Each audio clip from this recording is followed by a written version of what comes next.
L'Europe, mais également les autres grandes puissances, seront-elles à la hauteur finalement de leurs engagements pour le climat? Comment vont-elles s'y prendre face aux défis environnementaux, face aux défis sociaux, face aux défis économiques? Comment les États parviendront-ils à mettre en œuvre des moyens concrets et suffisants pour atteindre leurs objectifs? C'est la question à laquelle nos invités ce soir vont essayer de répondre. Je donne maintenant la parole à Fanny Rousset, membre de Convergence, qui animera ce débat. Bonsoir, merci Jeanne. Bonsoir à tous les trois. Merci beaucoup d'être avec vous. Voilà, on va parler un petit peu réalisation concrète de tous ces objectifs. L'Europe, les grandes puissances sont-elles à la hauteur des attentes et des espoirs qu'on a placés en eux il y a 5 ans maintenant? J'ai le plaisir donc d'être bien entourée ce soir avec 3 jeunes hommes engagés que je vous présente sans plus attendre. Nel, pardon. Merci d'être avec nous.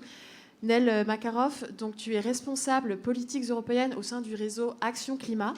C'est donc une alliance d'une 25 organisations françaises qui militent, qui font du plaidoyer sur tout, pour réaliser des progrès sur tous les secteurs qui ont un impact sur le climat. Le réseau Action Climat, c'est aussi à l'échelle européenne 160 organisations qui agissent au quotidien. Merci beaucoup d'être avec nous ce soir. On a également Côme Guirchig, bonsoir.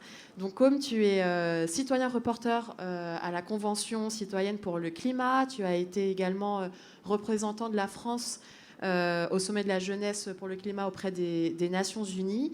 Et disons-le, annonçons la couleur dès à présent, tu as mis les pieds dans le plat, tu viens d'ouvrir un procès auprès des 4 opérateurs français quant à l'arrivée de la 5G en France, qui a des conséquences climatiques dont tous ne sont peut-être pas nécessairement informés.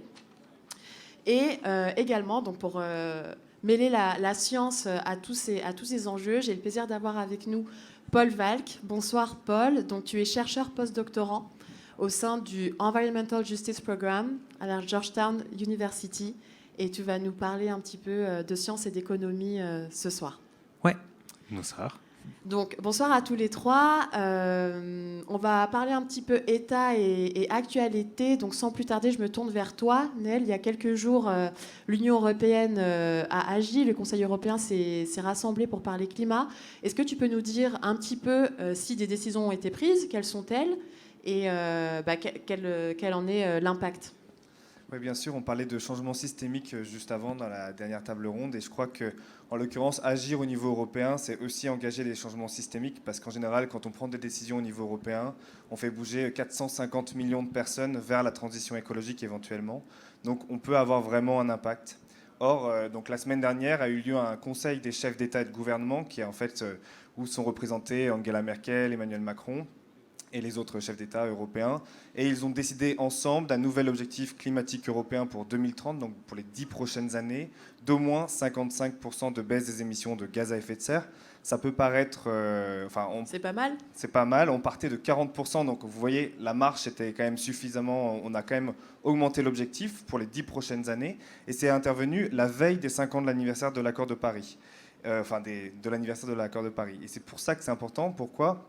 Parce que l'Europe a montré qu'elle était au rendez-vous de cet anniversaire de l'accord de Paris. Elle a montré qu'elle était capable d'enclencher une dynamique internationale aussi sur le climat. C'est un peu la note positive de ça. Je vais venir sur les limites juste après. Mais en tout cas, c'est un signal qui est très positif parce que pour la première fois, l'Europe, depuis 2014, depuis l'accord de Paris en 2015, elle se fixe un nouvel objectif climatique pour 2030, 55%, ça n'est pas rien. Même si on sait que pour limiter la température globale à 1,5 degré, qui est le seuil fixé par l'accord de Paris si on veut limiter au maximum les impacts les plus dramatiques et les plus violents du dérèglement climatique, il faudrait baisser nos émissions pas de 55%, mais plutôt de 65% au niveau européen. Donc on voit qu'il reste un effort énorme à faire si on veut vraiment être dans les clous de l'accord de Paris. Maintenant, il y a quand même un progrès et une dynamique internationale qui est enclenchée. Et cette décision européenne, elle s'inscrit aussi au moment où les États-Unis vont probablement re-rentrer dans l'accord de Paris avec l'administration Biden, au moment où la Chine prend des engagements importants de neutralité climatique à l'horizon 2060. Ça peut paraître lointain, mais à l'échelle d'un pays continent comme la Chine, 1,3 milliard d'habitants, la transition vers la neutralité climatique en 2060, c'est quand même un pas majeur. Donc on voit que les grandes puissances de ce globe, les plus gros émetteurs de ce globe, sont en train de se remobiliser 5 ans après l'accord de Paris sur le climat. Ça, c'est la note positive. Maintenant, l'objectif européen, il n'est pas suffisant pour respecter la limite des 1,5 degrés, qui est vraiment une limite essentielle si on veut limiter le dérèglement climatique et ses impacts les plus dramatiques sur les populations, non seulement dans le sud du globe, mais aussi en Europe. Il faut qu'on aille beaucoup plus loin. C'est pour ça que dans la mise en œuvre, il va falloir que l'Europe aille au-delà des 55%. En fait, ces 55%, ça ne doit pas être un objectif en soi, ça doit être un plancher qui doit guider l'ensemble de notre action publique, donc l'ensemble de nos politiques, l'ensemble de nos réformes, mais également l'ensemble de nos investissements. Et quand on parle de mise en œuvre, c'est extrêmement important parce qu'on est en train de discuter de plans de relance à l'échelle de chaque État et à un plan de relance européen de 750 milliards d'euros sur les 2 prochaines années. Donc c'est la première fois qu'on a ça à l'échelle européenne, donc c'est une somme qui est colossale. Il y aura 40% de ce plan de relance qui devra aller à la transition écologique, donc c'est vraiment important. Donc tous les États, dont la France, quand elle va toucher de l'argent européen, elle va devoir investir cet argent dans la transition écologique à hauteur de 40%. Le seul problème, c'est qu'on n'a rien dit sur les 60 autres pourcents. C'est-à-dire Est-ce que c'est suffisant ? C'est déjà une amorce. Je veux dire, on a 750 milliards d'euros, donc 40% pourront aller vers la transition écologique dans les 2 prochaines années. C'est une amorce. Ça n'est pas suffisant, bien évidemment. Et il faudra que ça aille au-delà des 2 prochaines années. Parce que si on s'arrête dans 2 ans, en réalité, voilà, notre objectif, c'est pour 2030, puis 2050. Donc on ne doit pas s'arrêter d'investir dans la transition dans les 2 prochaines années. Mais on doit aussi s'assurer qu'en fait, il n'y ait pas à côté des investissements verts de la transition écologique, rénovation du bâtiment, transformation des transports, etc., qu'on n'investisse pas non plus d'un autre côté vers les énergies du passé, vers les erreurs climatiques, type les énergies fossiles. Or, et c'est là où sont toutes les contradictions, et c'est là où en fait les vieux réflexes restent très présents. Or, en Europe, on continue d'investir, par exemple, dans des aéroports, dans du gaz fossile, dans l'importation de gaz fossile de Turquie, d'Azerbaïdjan, de Russie, qui sont d'ailleurs, au passage, pas des grandes démocraties, ce qui aussi amène à nous questionner sur notre place en tant que continent et en termes de valeur quand on importe du gaz de ces puissances-là. On continue à subventionner une agriculture qui est très intensive et qui, en fait, ne permet pas cette transition écologique. Donc, globalement, voilà, il y a un premier pas qui est fait par les dirigeants européens avec ce nouvel objectif. Il y a un plan de relance qui est une vraie opportunité, qui nous donne les chances d'aller beaucoup plus loin que cet objectif. Maintenant, c'est la mise en œuvre, c'est vraiment au cas par cas qu'il va falloir regarder pour voir comment on fait pour dépasser ça et qu'on mette surtout fin aux incohérences en Europe. C'est-à-dire qu'on ne peut pas investir d'un côté dans les énergies renouvelables et de l'autre côté dans le gaz fossile, parce qu'autrement, on est sûr qu'on va rater tout simplement nos objectifs en 2030. Donc, pour vraiment avoir ce changement systémique, il faut non seulement de l'ambition, mais aussi de la mise en œuvre et de la cohérence. Oui, on ne s'explique pas effectivement l'usage de ces 60% restants. Est-ce que à ce stade, Com et Paul, vous avez des interrogations ou des réflexions à partager avec nous ? Moi, je me disais juste en introduction de cette table ronde, ce que je trouve intéressant avec l'accord de Paris, c'est que il existe toujours et que ça, on ne le dit pas assez. Ouais. Que tous les accords internationaux de ce type, notamment le protocole de Kyoto, il a quand même éclaté en vol assez rapidement. Alors, c'est pas au bout de 5 ans, mais il a quand même éclaté rapidement. Et je pense que c'est important de rappeler que la flexibilité qu'on a introduite au départ dans cet accord, qui a été notamment imaginée par la France, pas que, mais entre autres, elle est en train de porter ses fruits. Les États-Unis sont sortis, ils vont revenir, ce qui n'est pas forcément bien, on en parlera peut-être, mais en tout cas, il est toujours là. L'ambition, on l'a vu encore donc, tout récemment au Conseil européen, est portée. Et donc, à un moment, il faut dire, faut pas être juste des défaitistes chroniques comme le sont souvent les écolos. C'est une bonne nouvelle aussi, quoi. Il est là et il tient. Oui, il faut prendre les progrès quand on les voit, sans cesser pour autant de pousser pour aller plus loin. On a placé beaucoup d'espoir dans cet accord de Paris. 5 ans plus tard, ça commence à bouger. Et comme tu le disais, Nel, il ne faut pas viser à 2 ans, mais bien au-delà. Comme on discute un petit peu là des mécanismes internationaux de prise de décision, d'engagement pour le climat, toi, dans ton activité auprès des Nations Unies, dans ton suivi très rapproché de la Convention citoyenne pour le climat, selon toi, qu'est-ce qui manquerait, qu'est-ce qu'il faudrait pour que ces décisions, ces trajectoires, ces chartes trouvent une illustration très concrète à l'échelle des États, aux échelons nationaux, pour commencer? Le problème avec les négociations sur le climat, donc j'ai assisté à nombre d'entre elles, comme je pense elle aussi, c'est que c'est un jargon parfaitement incompréhensible. Et on peut être bac plus 18, ce qui doit être ton cas, je pense, Paul. C'est le cas de Paul. Ça n'y change pas grand-chose. Et quand on se retrouve le matin à 8h dans une conférence sur le cadre financier onusien, enfin climatique onusien, il y a 24 acronymes par phrase, même les délégués n'y comprennent plus rien. Et en général, c'est des sujets tellement techniques que les gens qui sont dans ces salles de négociation font ça, soutiennent le même sujet depuis 20 ans. Donc c'est un jargon incompréhensible. Et du coup, l'attention médiatique et citoyenne et des ONG aussi se focalise sur les grands objectifs. Le 1,5 degré, les 55% de réduction, etc. Ce travail de simplification des questions climatiques, il est nécessaire au niveau onusien, mais on peut pas aller beaucoup plus loin en fait. Et là où l'engagement peut être réel et sincère, il est au niveau national. Tout ça pour dire que moi j'ai été observateur patient, on va dire, à l'ONU pendant longtemps. J'ai jamais eu l'impression de servir à quelque chose, jamais. C'est-à-dire que même en tant qu'ONG, alors ça fait mal, hein, je sais bien, mais le problème c'est que le RAC, c'est des ONG quasi professionnelles, c'est-à-dire qu'ils sont plus doués que les négociateurs, et même, j'ai vu des gens du RAC qui formaient des négociateurs parfois. Donc ça montre que, bon, c'est pas, les ONG jeunes, on va dire, n'ont, je pense, malheureusement, pas beaucoup d'influence à ce niveau-là. Par contre, au niveau national, là, ça change tout. Parce que c'est là où, en gros, on peut commencer à mettre un peu les mains dans le cambouis, on peut commencer à agir dans certains domaines, l'agriculture, les transports, etc.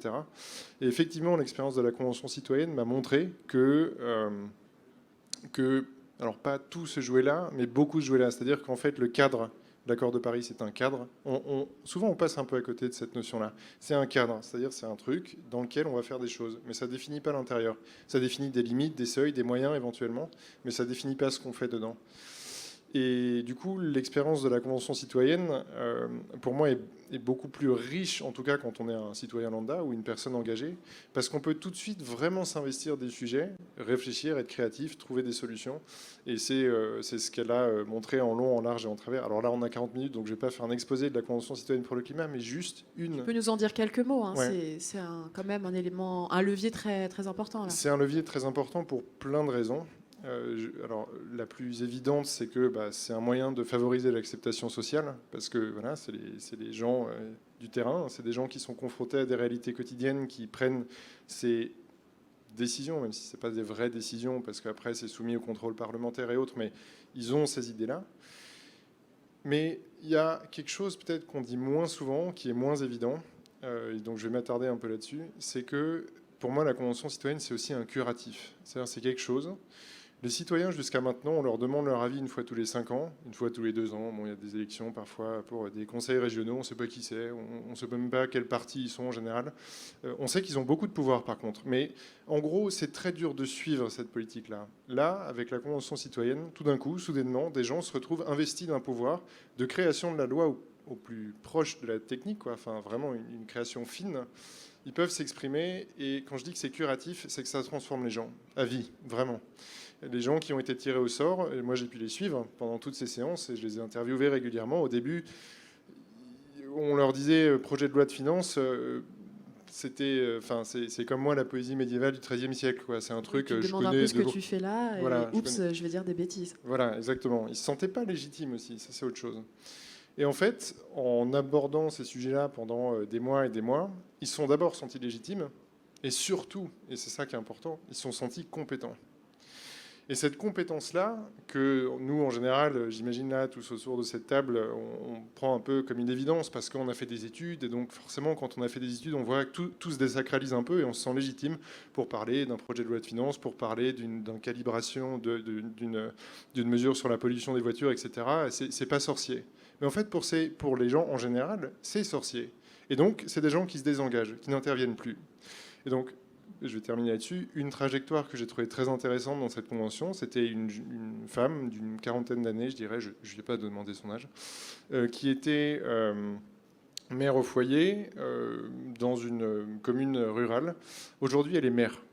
Elle est maire de sa commune. Et ce n'était pas du tout dans ses plans initiaux, mais ça a tellement changé sa façon de se percevoir elle-même et aussi de percevoir son intégration dans la cité, dans la ville, dans l'organisation collective, et ben ça lui a permis de se sentir légitime, de se présenter et d'être élu avec des résultats assez brillants d'ailleurs. Et donc voilà, la vertu curative de la Convention pour reconstruire de la citoyenneté au niveau du terrain. Alors là, on l'a fait à l'échelon national avec des médias, etc., dans tous les sens. Mais on pourrait très bien décliner au niveau régional. Et évidemment, les gens de la Convention citoyenne y pensent, et même au niveau départemental, et même au niveau communal, si on pousse la chose. Il ne faut pas négliger cette dimension-là. Voilà. Mais du coup, je te pose la question à toi, Com, mais je vous l'adresse à tous. Là, avec la Convention citoyenne pour le climat, on prend enfin conscience de la place et du pouvoir des citoyens. On leur donne les outils. Est-ce que tu penses que sans cette intervention, est-ce que vous pensez que sans cette place et sans cette intervention citoyenne, les institutions publiques ne sont pas en mesure de tenir les objectifs et de suivre la trajectoire qui leur est fixée ? Paul ? Ouais. Tout d'abord, je pense que l'un des premiers points, je pense, de la Convention citoyenne pour le climat, c'est un des points aussi médiatiques, qui est qu'on parle de l'action des citoyens et on arrête de parler de babillage technique et de choses à peu près incompréhensibles avec des indicateurs subtils mais dont personne ne comprend le sens.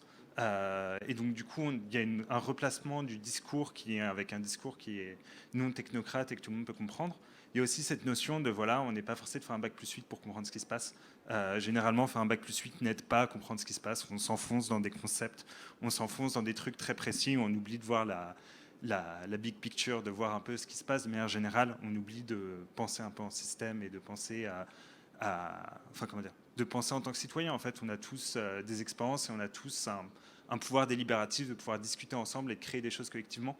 C'est la diversité de points de vue avant tout qui permet de créer des choses intéressantes.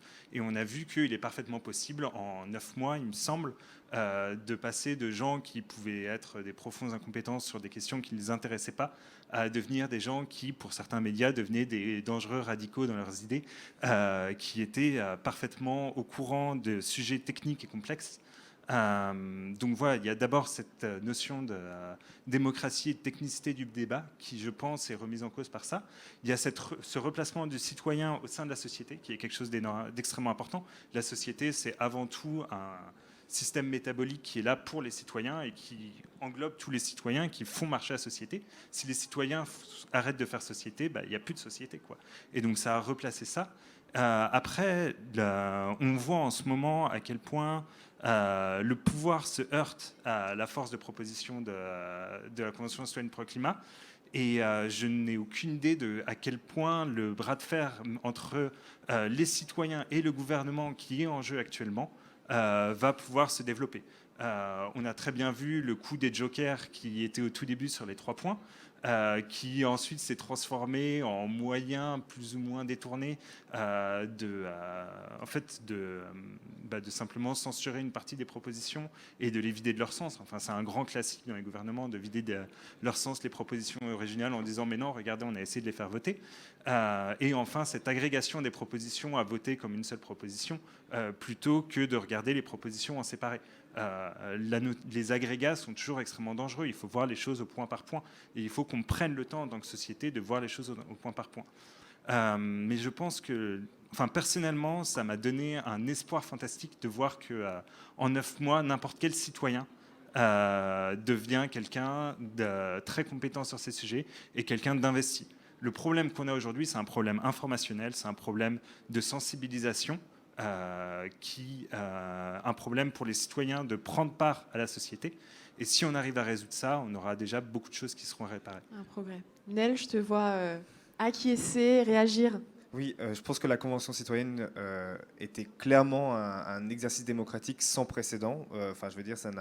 Il y en avait une en Irlande il y a quelques années sur l'IVG qui avait abouti justement à la légalisation de l'IVG, mais justement, les citoyens, quand ils sont informés, ils sont en capacité de de proposer des propositions radicales sur la question du climat parce qu'ils ont toutes les données en main.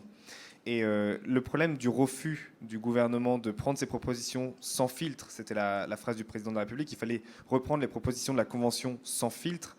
En l'occurrence, le gouvernement, il met 3 filtres au début, 3 jokers, puis maintenant voilà, nous, on a dénombré une cinquantaine de jokers, et puis ça continue dans les différents projets de loi. Enfin bref, les propositions de la Convention citoyenne, malheureusement, elles vont être détricotées. Et au-delà du problème sur le climat, c'est que ça crée un problème vraiment de confiance entre le citoyen et le pouvoir public, et les pouvoirs publics, parce que tout simplement, l'homme ou la femme politique ne tient pas sa parole face à une nouvelle institution, un nouvel exercice démocratique tel que la Convention citoyenne.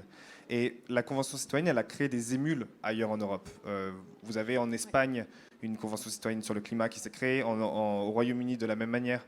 Et ce que j'ai trouvé vraiment intéressant lundi dernier, les citoyens étaient face à Emmanuel Macron, ou plutôt l'inverse, Emmanuel Macron était face aux citoyens pour se défendre justement de mettre des jokers un peu partout sur les propositions. Et les citoyens étaient vraiment... Enfin, ils étaient au combat. Ils n'ont pas lâché l'affaire. Ils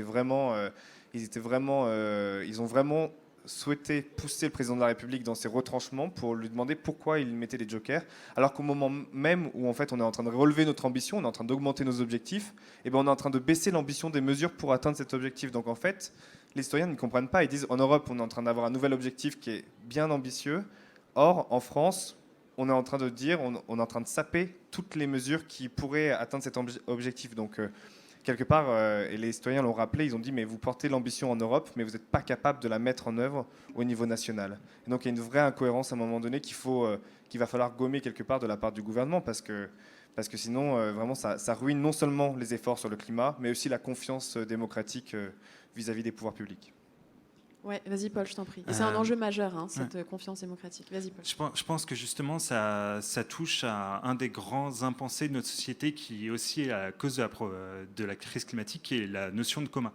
On a un peu oublié en tant que société, où voilà, on a un système qui est basé sur le public, le privé, etc. On a un peu oublié qu'il existe des choses qui sont ni publiques ni privées, qui sont soumises à la délibération et qui sont gérées par tous. Le climat, c'est ça, c'est un objet qui est géré par tous. En gros, c'est tout ce qui tourne autour de la Terre. La Terre appartient à personne, même aux humains. Il ne faut pas oublier, il n'y a pas que les humains qui sont là. En fait, ce qui est hyper intéressant aussi dans la Convention citoyenne pour le climat, c'est que les projets qui ont été proposés sont des projets qui ont été soumis à délibération. Donc en fait, la notion de gouvernement a été à nouveau une notion de commun. Les gens ont délibéré, les gens ont réfléchi à ce qu'ils faisaient, et l'intelligence collective qui en a sorti a permis de créer tout ça. Donc c'est un moyen de replacer aussi dans notre société des notions qu'on a un peu oubliées. Les communs, c'est une notion qui évolue dans plein de structures sociétales qui ont un peu disparu du mode de pensée occidental en fait. Et donc du coup, pouvoir repenser en termes de commun permet de repenser aussi la notion de climat. Donc le processus même qui est derrière nous permet de penser un petit peu à ce qu'on possède tous ensemble et ce que personne ne possède. Donc à ce niveau-là, ça nous permettra peut-être en tant que société de récupérer des concepts qui sont les concepts qui nous permettent de penser le monde et de penser des choses qu'on est totalement incapable de manière juridique aujourd'hui. Tu vas nous en parler, Paul, de ces concepts qui nous aident un peu à placer le curseur. Avant de poursuivre sur ces questions-là, je me permets 2 suggestions sur cette question de comment mettre en œuvre de manière concrète dans nos États, à l'échelle nationale. Je me pose la question, sans faire de l'ingérence, comment contraindre les États à appliquer les déclarations, les chartes, d'une part, et est-ce qu'on peut avoir espoir d'une convention citoyenne pour le climat à l'échelle européenne? On a des cas chez nos voisins, mais est-ce que l'échelle européenne vous paraît quelque chose de tangible et de souhaitable? Je peux commencer à répondre. Lance-toi, oui. Alors, l'échelle européenne, ce n'est pas une échelle extérieure à nous, en fait. Parce que toute la législation européenne, déjà, on en est responsable, c'est-à-dire qu'on vote pour des députés européens qui nous représentent au Parlement européen, qui font 50% de la décision. Et 50 autres % de la décision, ce sont nos gouvernements qui l'apportent à l'échelle européenne. Donc, quelque part, il y a un lien démocratique aussi. Et il ne faut pas oublier que toute législation européenne s'applique à nous. Et finalement, la législation européenne, c'est la nôtre. Donc, on l'a choisi quelque part en mettant un bulletin aux élections nationales comme aux élections européennes dans l'urne. Donc ça, c'est important. Ça veut dire aussi que l'Europe, elle force les États à agir. La législation, elle est contraignante. Par exemple, la France, c'est un des plus mauvais élèves en Europe sur les énergies renouvelables. On est extrêmement en retard, plus en retard que les Polonais sur le développement des énergies renouvelables. Dans quelques années, enfin à la fin de cette année d'ailleurs, il est fort probable, d'ailleurs c'est une obligation, la Commission européenne va lancer une procédure d'infraction. Elle va mettre la France devant la Cour de justice de l'Union européenne parce qu'elle ne respecte pas son engagement sur les énergies renouvelables. À la clé, potentiellement une amende de plusieurs milliards d'euros pour la France parce qu'elle ne respecte pas ça. Donc finalement, il y a une vraie incitation aux États européens de respecter la législation européenne. Et c'est pour ça qu'on doit se battre au niveau européen. C'est pour ça que les ONG le font, se battent au niveau européen pour faire évoluer ces législations, tant sur la finance, il y a eu la dernière table ronde à parler de la finance, que sur les objectifs, que sur les mesures très concrètes, sur la sortie des véhicules thermiques, essence ou diesel du marché, que sur la rénovation des bâtiments. Toutes ces législations, on peut les rendre ambitieuses au niveau européen et du coup forcer les États à agir. Et sur la Convention citoyenne, est-ce qu'on peut répliquer cet exercice à l'échelle européenne ? En tout cas, les citoyens aimeraient bien faire ça parce qu'ils ont porté cette voix-là auprès des différents représentants. Enfin, voilà, ils sont allés à la Commission européenne, ils sont allés voir des parlementaires européens.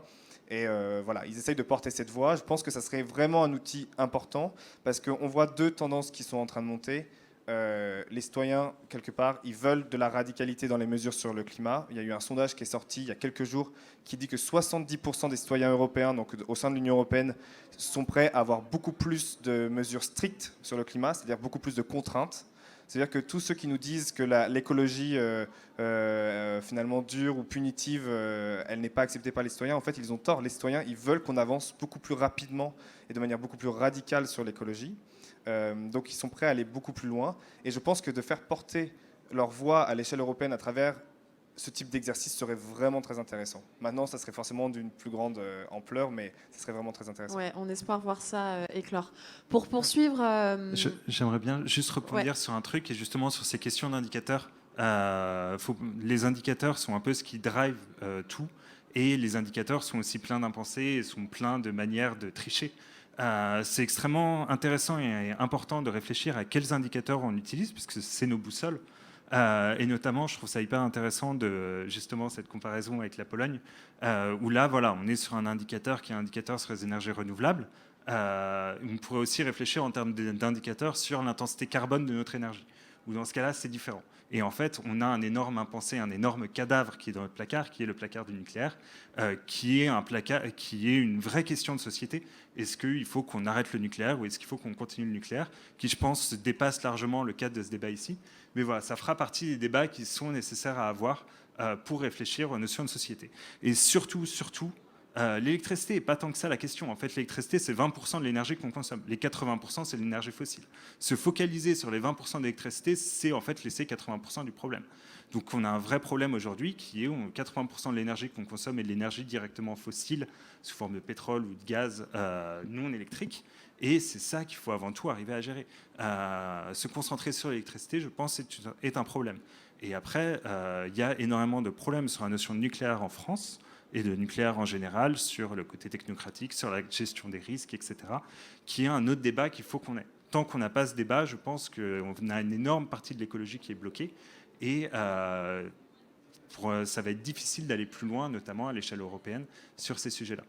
Donc, simplement pour rebondir sur les indicateurs, aussi quelque chose qui me semble important, tous les indicateurs en fait, qu'on va utiliser seront détournés et optimisés.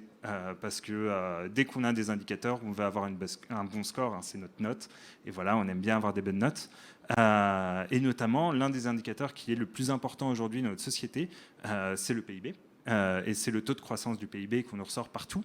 Quelque chose qui est hyper important, je pense, on nous parle énormément de croissance verte. Donc déjà, dès qu'on entend vert, il est hyper important qu'on réfléchisse, OK, qu'est-ce que ça veut dire, qu'est-ce qu'il y a derrière ? Et aujourd'hui, quand on parle de croissance, on voit que à chaque point de PIB gagné, d'une certaine manière, il va y avoir aussi de la consommation et de l'émission de gaz carbonique. On a ce qu'on appelle un découplage relatif, où aujourd'hui, plus on rajoute de points de PIB, plus le cumul de CO2 devient de plus en plus petit, mais on est incapable de faire un découplage absolu. Et donc pour toi, Paul, les indicateurs les plus pertinents pour sortir de ces enjeux climatiques, lesquels seraient-ils et comment on les élabore ? Est-ce que notre grille de lecture actuelle, le PIB notamment, est valide selon toi, puisque c'est ton secteur de recherche actuel ?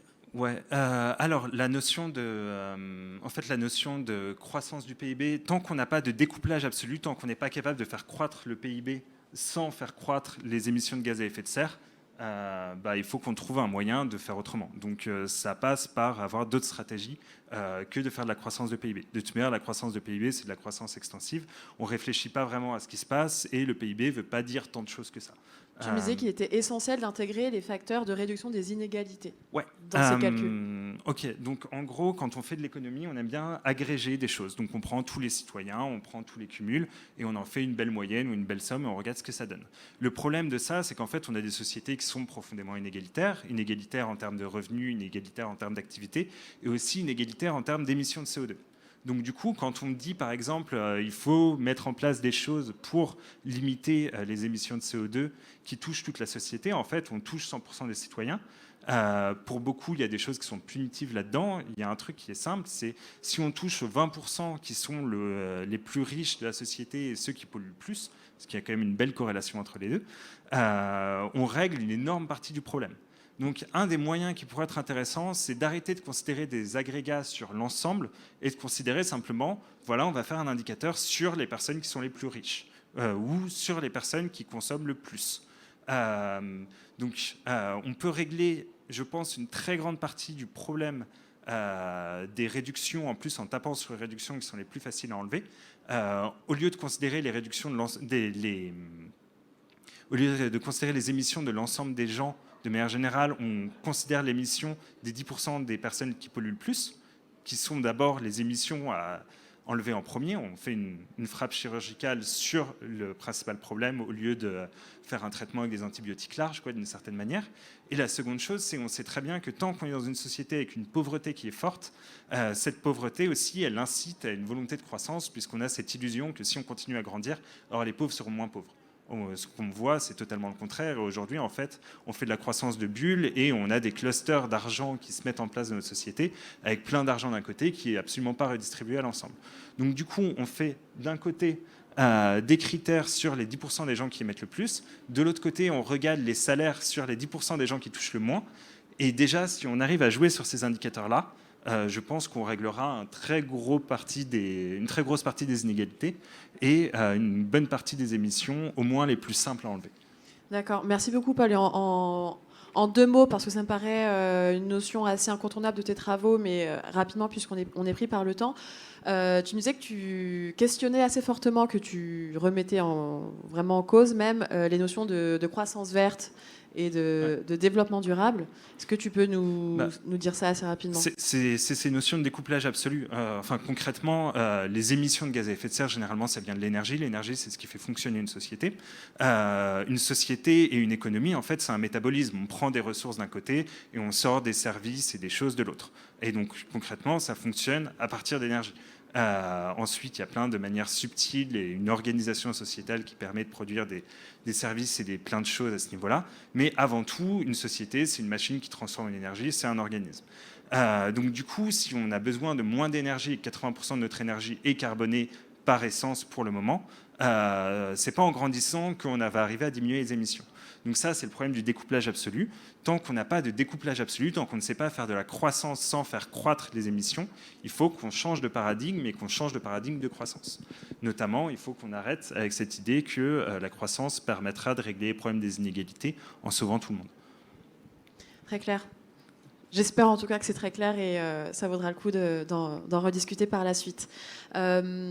Pour remettre un petit peu le pied dans cette affaire d'enjeux internationaux et d'accords de Paris qui nous réunit aujourd'hui, vous n'êtes pas sans savoir que nos amis outre-Atlantique rejoignent l'accord de Paris. Les États-Unis, l'administration Biden en font la promesse. Du point de vue de vos actions, de vos activités et de vos recherches, qu'est-ce que ça implique selon vous ? Pas de politesse, allez-y. C'est déjà c'est quand même, ça participe à une dynamique internationale qui est de retour sur le climat. Si vous m'aviez posé la question il y a un an, je pense que j'aurais été beaucoup plus pessimiste sur quelles étaient nos chances de respecter les 2 degrés, ce qui n'est pas l'idéal, les 2 degrés. Il se trouve que là, si on additionne, alors c'est purement théorique, c'est purement des modèles, je suis bien d'accord, c'est que des chiffres, mais si on additionne les engagements de neutralité climatique des États-Unis pour 2050, si l'administration Biden les met vraiment en œuvre, en tout cas c'est ce que Joe Biden a promis pendant sa campagne, on verra si c'est réellement mis en œuvre, et ils ont un vrai problème avec les énergies fossiles aux États-Unis, donc c'est un énorme nœud du problème qu'il va falloir régler. Et puis l'administration Trump a détricoté absolument tout ce que l'administration Obama avait fait de ce point de vue-là. Donc il y a non seulement à reconstruire, mais aussi à aller beaucoup plus loin. Donc si l'administration Biden arrive à cette neutralité climatique en 2050, si la Chine arrive à la neutralité climatique en 2060, on sait qu'on a déjà fait 40% du chemin vers les 2 degrés.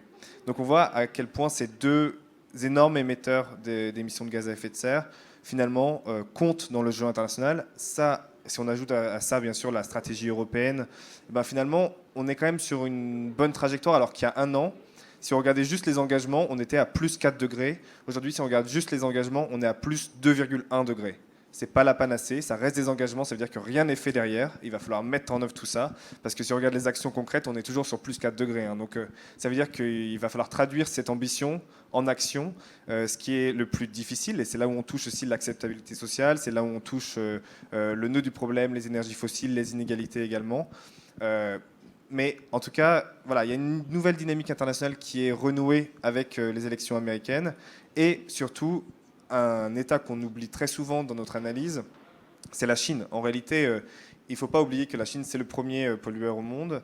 C'est également le pays qui aujourd'hui est en train de prendre des engagements qui sont assez ambitieux et qui va réactualiser son pic d'émissions. Alors, très simplement, son pic d'émissions, c'est-à-dire qu'aujourd'hui, les émissions chinoises, elles continuent de croître. Et jusqu'à présent, les Chinois nous disaient on atteindra ce pic où elles vont après diminuer en 2030. Sauf que si on atteint ce pic en 2030, bah, c'est quand même les 10 prochaines années, critique, on est quand même dans une crise climatique, enfin on rentre dans une crise climatique dont on ne connaît pas les tenants et aboutissants, alors que là, ce qu'est en train de nous dire l'administration chinoise, c'est que ce pic arrivera bien avant 2030. L'idéal serait entre maintenant et 2025. Donc globalement, on voit qu'il y a quand même un engagement de la Chine beaucoup plus important sur la question du climat, des États-Unis qui pourraient revenir, l'Europe qui est quand même au rendez-vous, malgré tout, malgré toutes les critiques qu'on peut faire, qui est quand même au rendez-vous. Voilà, il y a une locomotive qui est en train de se remettre en œuvre 5 ans après l'accord de Paris, alors que pendant 5 ans, en gros, on s'était complètement arrêté. On avait eu l'accord de Paris qui était un super bel accord, on l'avait rangé dans le placard, on n'avait rien fait pendant 5 ans. Là, c'est en train de repartir enfin, grâce à la pression des citoyens, grâce à la pression de la mobilisation de la jeunesse, notamment en Europe, aux États-Unis. En Chine, peut-être un peu moins, mais en tout cas, voilà, il y a une nouvelle dynamique qui est là et elle est quand même, malgré tout, à saluer. Il va falloir construire dessus. La poursuivre, Com. Oui, je ne sais pas, je n'ai pas l'habitude d'avoir le rôle du positif, mais là je trouve que ça s'y prête bien. Ce que décrit Neil, c'est exactement ce qui était envisagé par les concepteurs de l'accord de Paris. Pourquoi est-ce qu'on a eu une phase d'instabilité pendant 5 ans? Parce qu'il y a eu un énorme pic en 2015, c'était la joie d'avoir ratifié cet accord. Et après, on était dans une espèce de flottement, parce qu'on ne savait pas très bien à quel rythme il fallait augmenter l'ambition, etc. Et Neil a dit, sous la pression des citoyens et des ONG. Pourquoi est-ce que les citoyens et les ONG ont pu faire pression?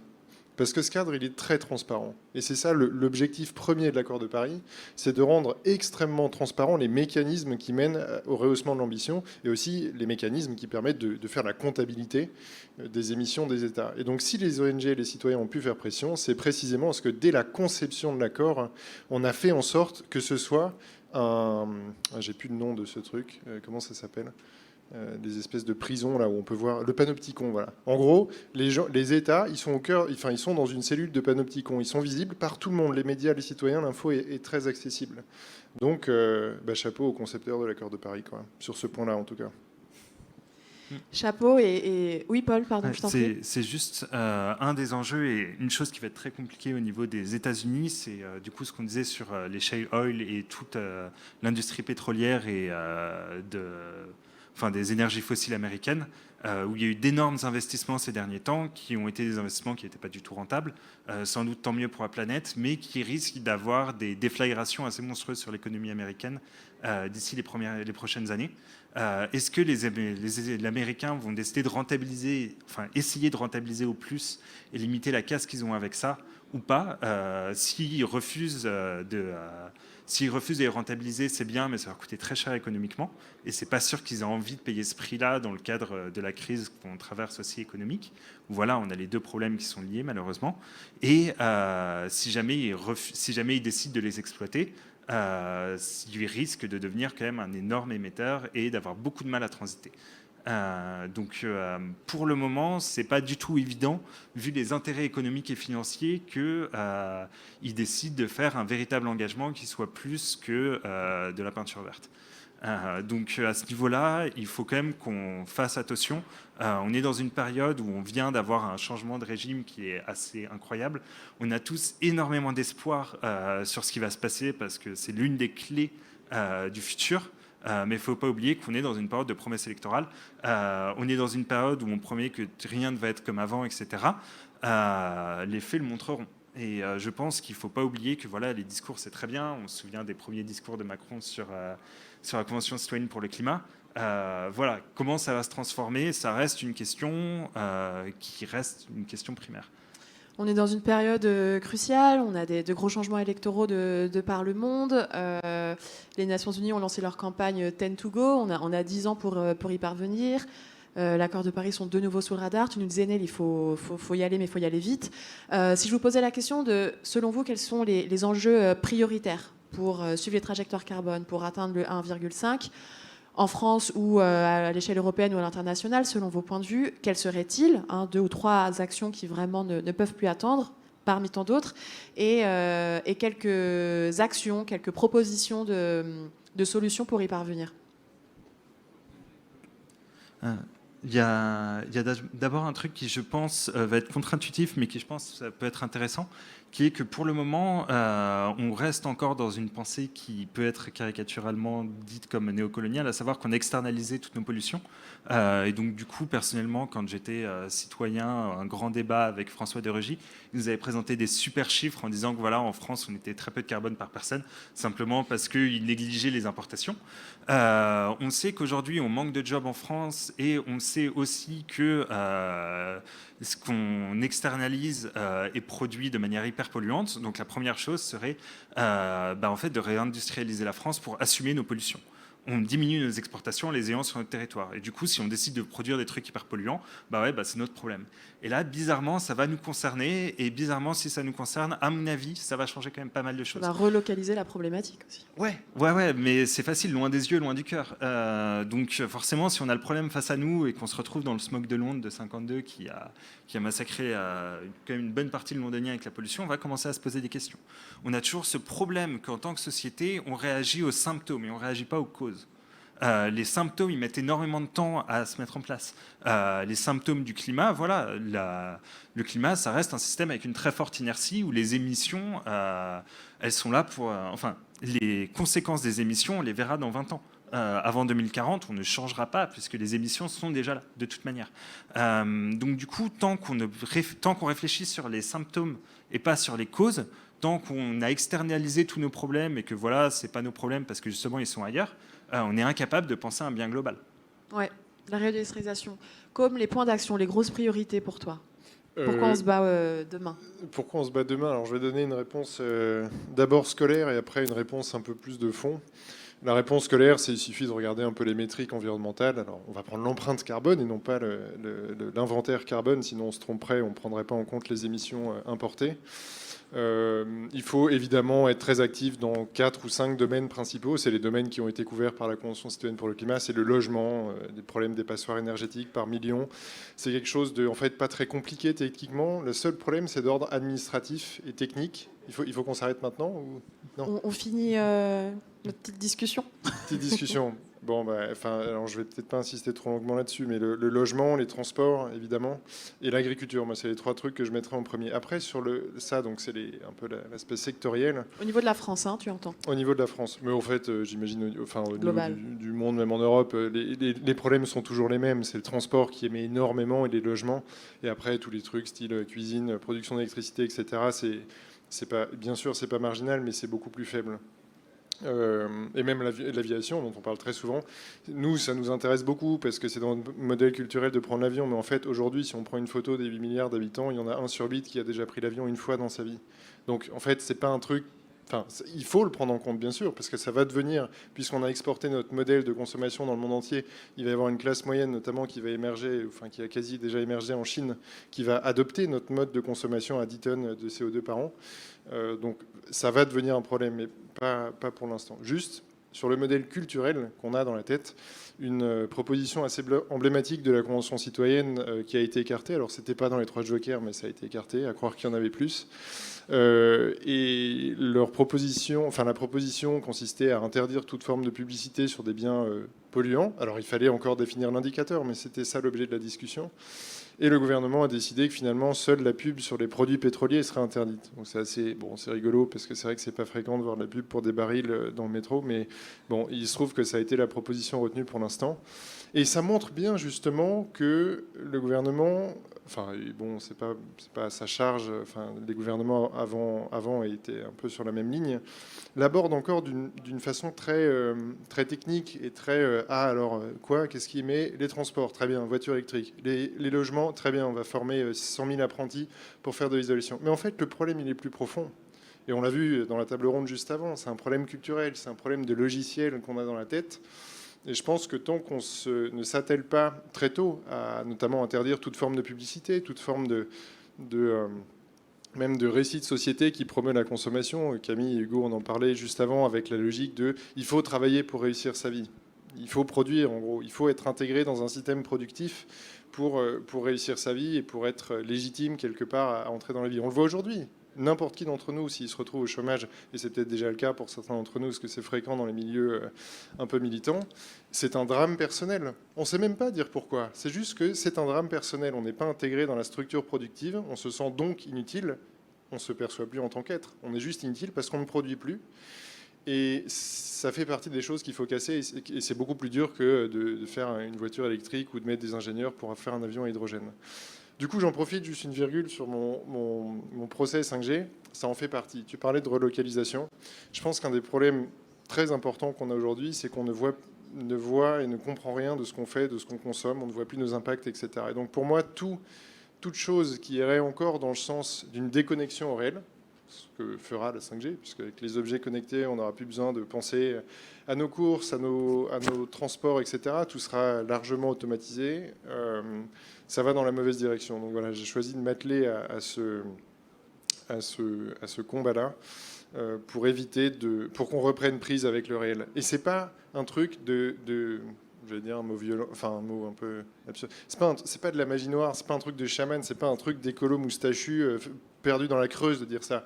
C'est un truc extrêmement concret de dire qu'il faut reprendre prise avec le réel. Il ne faut pas les négliger. Hein, ces ah non, écolos-là, bien sûr, il ne faut pas les négliger. C'est eux qui ont été l'initiateur du mouvement dans les années 70. Mais enfin là, quand il faut convaincre des gens comme Macron de passer à l'écologie, lui vendre le modèle de l'éleveur de brebis, ça ne marchera pas.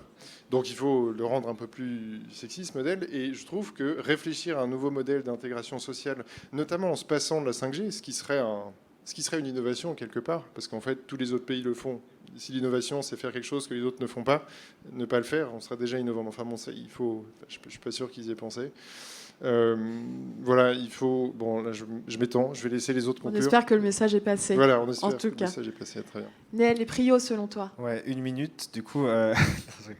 je pense qu'il y a 4 priorités à l'échelle européenne. Voilà, c'est mon domaine de compétence. Première priorité, c'est remettre le citoyen, en effet, l'informer de la décision, le remettre dans le jeu politique européen, parce que l'Europe, ça peut paraître loin, technocratique, froid, mais en fait, vraiment, les décisions qui sont prises à l'échelle européenne sur la transition, elles nous conditionnent. Donc, remettre le citoyen là-dedans, que ce soit par une convention citoyenne européenne ou que ce soit par la mobilisation tout simplement des citoyens à cette échelle qui s'informent sur le sujet. Et nous, en tant qu'ONG, on essaye de leur donner de l'information, mais bon, on a nos limites également. Donc vraiment, je pense qu'il faut remettre de l'Europe dans le débat public quand on parle du climat en France. Ça, c'est le premier point. Et les 3 autres points qui en découlent, ce sont des mesures qui sont nécessaires et qui seront mises sur la table des négociations l'année prochaine en Europe. Première chose, la rénovation des bâtiments. Il y a 50 millions d'Européens qui vivent dans une situation de précarité énergétique. C'est une situation sociale qui est intenable en réalité, qui touche des Français, des Polonais, des Portugais. Voilà, il est temps maintenant d'accélérer vraiment la rénovation du bâtiment. On a un plan de relance de 750 milliards d'euros qui peut aider, qui peut mettre de l'huile dans les rouages là-dessus, donc pourquoi pas l'orienter là-dedans. Deuxième priorité politique, c'est faire la transition dans le transport, parce qu'en réalité, voilà, c'est un nœud du problème. Ça a été touché par la Convention citoyenne pour le climat. C'est comment on fait pour, d'une part, passer de la voiture individuelle à des moyens collectifs beaucoup moins polluants, et d'autre part, quand on n'a pas le choix, de changer son véhicule individuel pour des véhicules qui sont à faible émission. En l'occurrence, en Europe, on pourrait très bien imaginer une date de fin de vente des véhicules essence et diesel à l'horizon 2028-2030. C'est faisable, les constructeurs automobiles, ils sont en train de le faire en Chine. Pourquoi ils ne seraient pas capables de le faire en Europe? Ça peut créer des emplois, en plus, on parle de relocalisation. Démocratie en Europe, non? Peut-être parce qu'on est trop démocratique. Non, on n'est jamais trop démocratique. Et la quatrième priorité, c'est vraiment s'attaquer, et c'est là où je diffère un petit peu, c'est s'attaquer aux émissions qui sont culturelles également, comme l'aviation. C'est certes 3% de nos émissions, donc ça peut paraître faible, mais l'augmentation est exponentielle.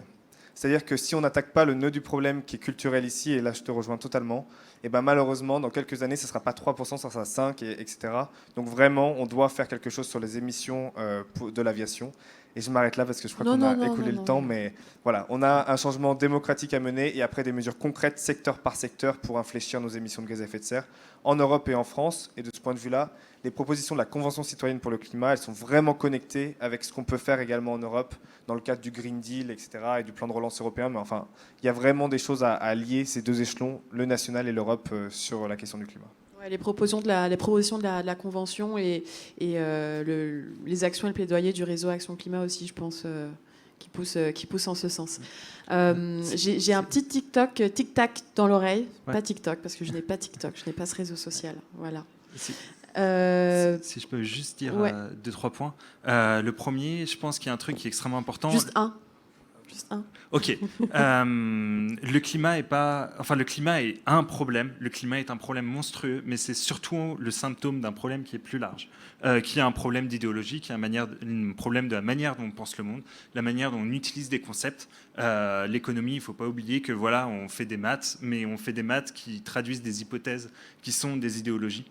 Et il ne faut surtout pas oublier que voilà, il est parfaitement possible de détruire la Terre, le petit caillou là qui vole sur l'espace, qui se prend du soleil et qui fait des belles choses sur lesquelles on est. Tout ce système-là, on peut très bien le pourrir et tout détruire avec un très beau climat. Donc, il ne faut pas uniquement se centrer sur le climat. On est sur des problèmes systémiques, on est sur des problèmes de ressources, etc. Et si jamais le climat foire, on est très, très, très mal. Mais il y a plein d'autres raisons aussi qui pourraient faire qu'on risque d'avoir de gros problèmes. Donc voilà, il peut y avoir des questions de ressources, il peut y avoir des questions de biodiversité, il peut y avoir des questions sur tout ce qui va être la biosphère et compagnie. Donc voilà, on est dans un problème qui est très très large. Ne visons pas uniquement le climat. C'est un des symptômes principaux des problèmes qu'on voit aujourd'hui. Le printemps silencieux et les premières extinctions de la biodiversité qui ont vraiment été rentrées dans le débat public, c'est 62. Il ne faut pas l'oublier. Merci beaucoup, Paul, pour cette prise de hauteur sur le sujet. Je suis contrainte de clore nos échanges, mais je n'ai de doute qu'on aurait pu poursuivre bien longtemps, qu'on aura beaucoup de sollicitations de réponses, de questions qu'on vous fera parvenir par la suite. Je vous remercie vivement au nom de Convergence, du Grand Contrôle et toutes les personnes qui nous écoutent aujourd'hui, qui ne peuvent pas être là malheureusement, parce que je suis sûre que ça a été plein de réflexions et d'éléments de réponse. Bravo pour vos actions, du fond vraiment de nos convictions. Continuez et on espère pouvoir assister à tous ces progrès avec vous et vous accompagner comme on pourra. Merci beaucoup. Merci à tous les trois. Merci.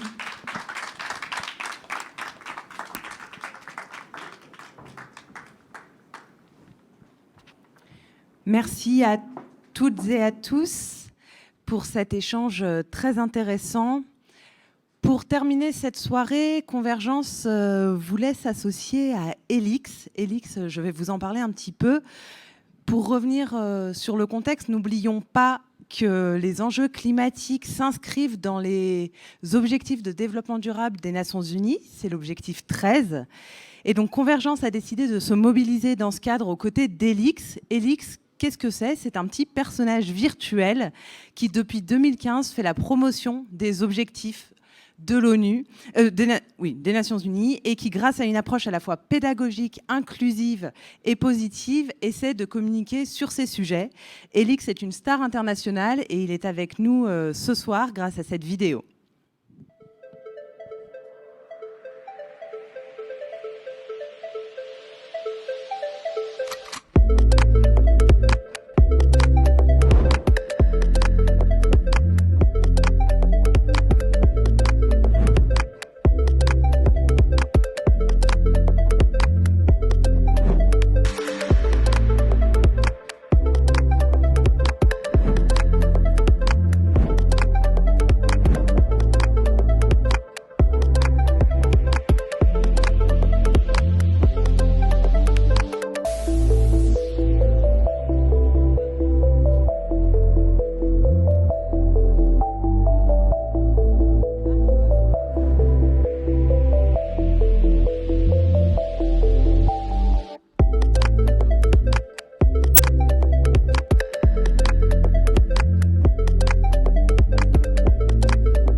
Et voilà pour la présentation d'Elix. Pour conclure cette soirée, Paul Constantin de Convergence va bien évidemment nous dire un petit mot.